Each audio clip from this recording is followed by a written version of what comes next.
We live in a scientific age. Men of science are numbered by thousands, and they are ceaselessly searching, analyzing, and experimenting with a view to discovery and the increase of knowledge. The shelves of our libraries, both public and private, are heavy with their load of imposing volumes on scientific subjects, and the wonderful achievements of modern science are always before us, whether in our homes or in our streets, in country or town, on land or sea. There shall we have before us some marvelous device, some recent accomplishment of science, for adding to our comfort, increasing our speed, or saving the labor of our hands. Yet with all our vast store of scientific knowledge, and its startling and rapidly increasing results in the world of discovery and invention, there is, in this age, one branch of science which has so far fallen into decay as to have become almost forgotten, a science, nevertheless, which is of greater importance than all the other sciences combined, and without which all science would but subserve the ends of selfishness and aid in man's destruction. I refer to the science of self-control. Our modern scientists study the elements and forces which are outside themselves, with the object of controlling and utilizing them. The ancients studied the elements and forces which were within themselves, with a view to controlling and utilizing them, and the ancients produced such mighty masters of knowledge in this direction, that to this day they are held in reverence as gods, and the vast religious organizations of the world are based upon their achievements. Wonderful as are the forces in nature, they are vastly inferior to that combination of intelligent forces which comprise the mind of man, and which dominate and direct the blind mechanical forces of nature. Therefore, it follows that, to understand, control, and direct the inner forces of passion, desire, will, and intellect, is to be in possession of the destinies of men and nations. As in ordinary science, there are, in this divine science, degrees of attainment, and a man is great in knowledge, great in himself, and great in his influence on the world, in the measure that he is great in self-control. He who understands and dominates the forces of external nature is the natural scientist, but he who understands and dominates the internal forces of the mind is the divine scientist, and the laws which operate in gaining a knowledge of external appearances operate also in gathering a knowledge of internal varieties. A man cannot become an accomplished scientist in a few weeks or months, nay, not even in a few years, but only after many years of painstaking investigation can he speak with authority and be ranked among the masters of science. Likewise, a man cannot acquire self-control and become possessed of the wisdom and peace-giving knowledge which self-control confers, but by many years of patient labor, a labor which is all the more arduous because it is silent and both unrecognized and unappreciated by others. And he who would pursue this science successfully must learn to stand alone and to toil unrewarded, as far as any outward emolument is concerned. The natural scientist pursues, in acquiring his particular kind of knowledge, the following 5 orderly and sequential steps. 1. Observation. That is, he closely and persistently observes the facts of nature. 2. Experiment. Having become acquainted, by repeated observations, with certain facts, he experiments with those facts, with a view to the discovery of natural law. He puts his facts through rigid processes of analysis, and so finds out what is useless and what of value, and he rejects the former and retains the latter. 3. Classification. Having accumulated and verified a mass of facts by numberless observations and experiments, he commences to classify those facts, to arrange them in orderly groups, with the object of discovering some underlying law, some hidden and unifying principle, which governs, regulates, and binds together these facts. 4. Deduction. Thus he passes on to the fourth step of deduction. From the facts and results which are before him, he discovers certain invariable modes of action, and thus reveals the hidden law of things. 5. Knowledge. Having proven and established certain laws, it may be said of such a man that he knows. He is a scientist, a man of knowledge. But the attainment of scientific knowledge is not the end, great as it is. Men do not attain knowledge for themselves alone, nor to keep it locked secretly in their hearts, like a beautiful jewel in a dark chest. The end of such knowledge is use, service, the increase of the comfort and happiness of the world. Thus, when a man has become a scientist, he gives the world the benefit of his knowledge, and unselfishly bestows upon mankind the results of all his labors. Thus, beyond knowledge, there is a further step of use, that is, the right and unselfish use of the knowledge acquired, the application of knowledge to invention for the common weal. It will be noted that the 5 steps or processes enumerated follow in orderly succession, and that no man can become a scientist who omits any one of them. Without the first step of systematic observation, for instance, he could not even enter the realm of knowledge of nature's secrets. At first, the searcher for such knowledge has before him a universe of things. These things he does not understand. Many of them, indeed, seem to be irreconcilably opposed one to the other, and there is apparent confusion. But by patiently and laboriously pursuing these 5 processes, he discovers the order, nature, and essence of things, perceives the central law or laws which bind them together in harmonious relationship, and so puts an end to confusion and ignorance. As with the natural scientist, so with the divine scientist, he must pursue, with the same self-sacrificing diligence, 5 progressive steps in the attainment of self-knowledge, self-control. These 5 steps are the same as with the natural scientist, but the process is reversed. The mind, instead of being centered upon external things, is turned back upon itself, and the investigations are pursued in the realm of the mind, or of one's own mind, instead of in that of matter.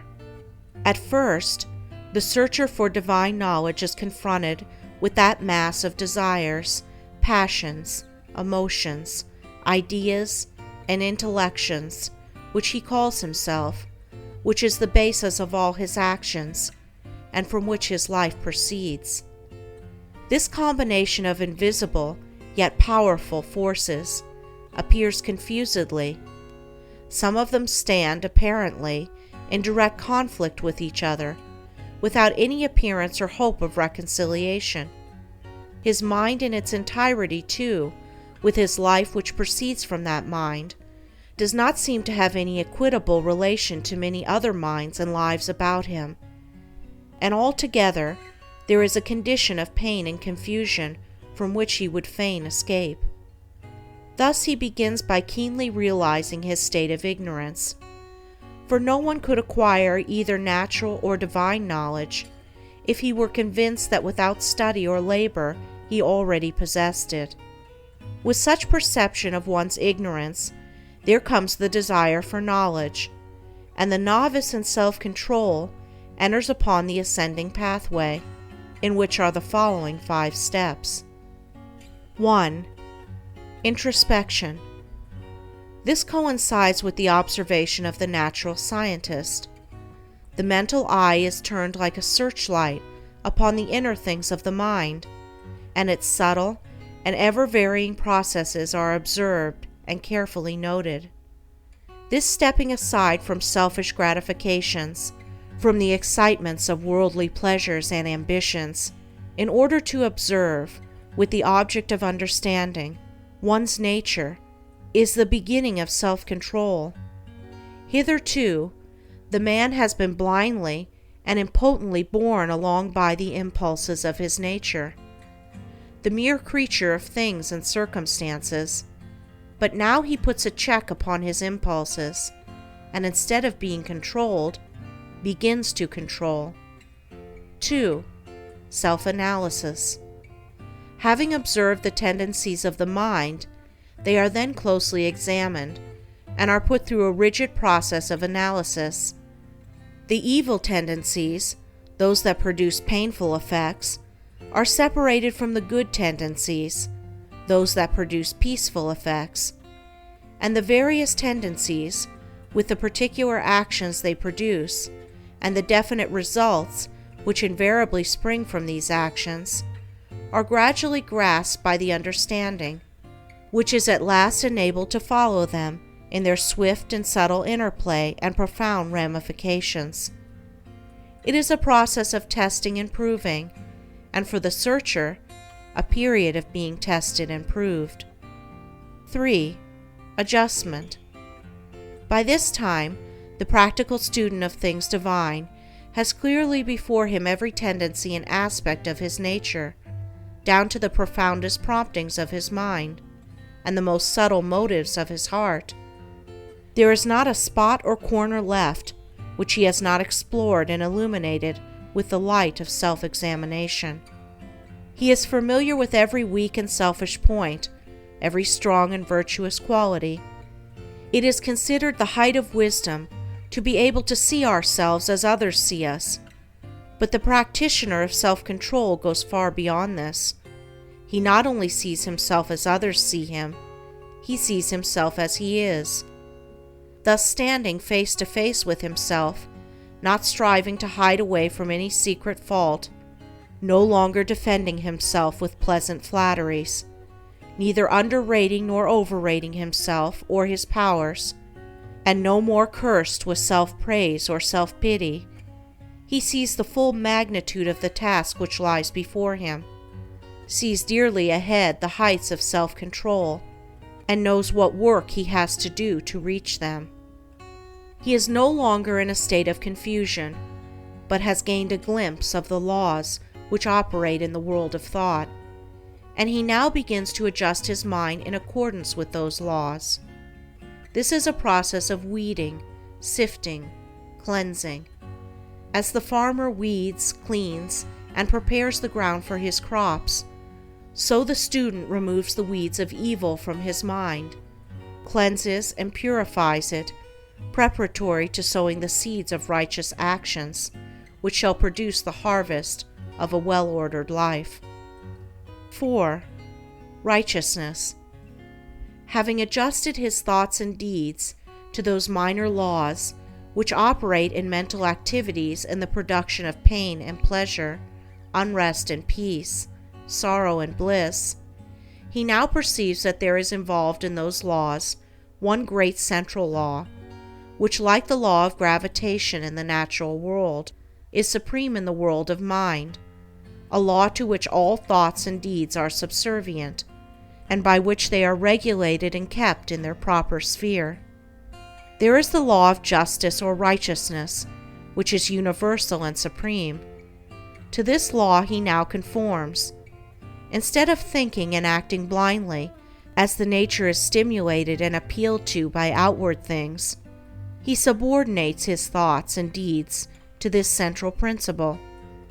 He no longer acts from self, but does what is right, what is universally and eternally right.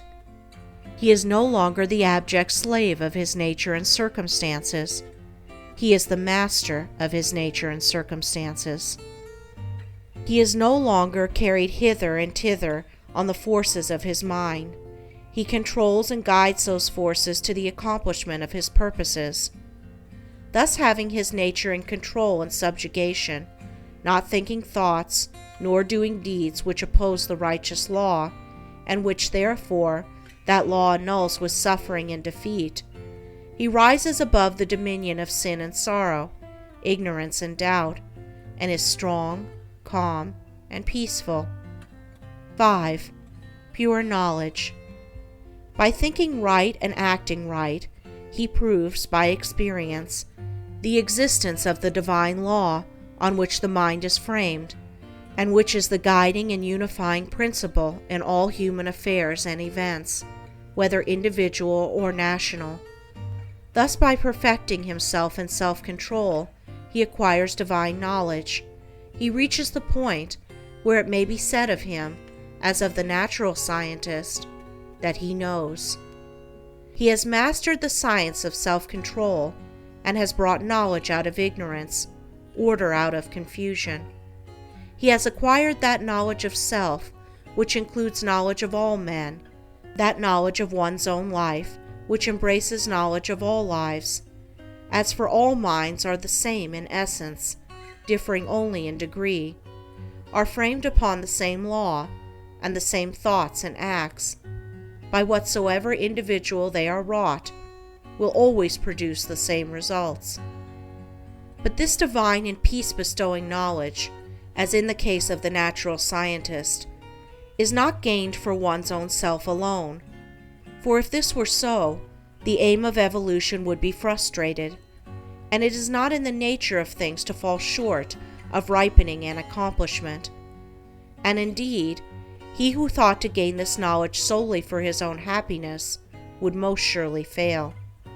So beyond the 5th step of pure knowledge, there is still a further one of wisdom, which is the right application of the knowledge acquired, the pouring out upon the world, unselfishly and without stint, the results of one's labors, thus accelerating progress and uplifting humanity.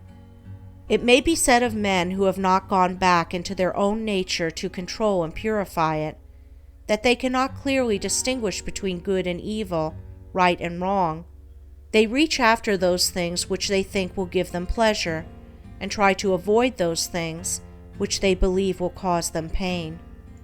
The source of their actions is self, and they only discover right painfully and in a fragmentary way, by periodically passing through severe sufferings and lashings of conscience.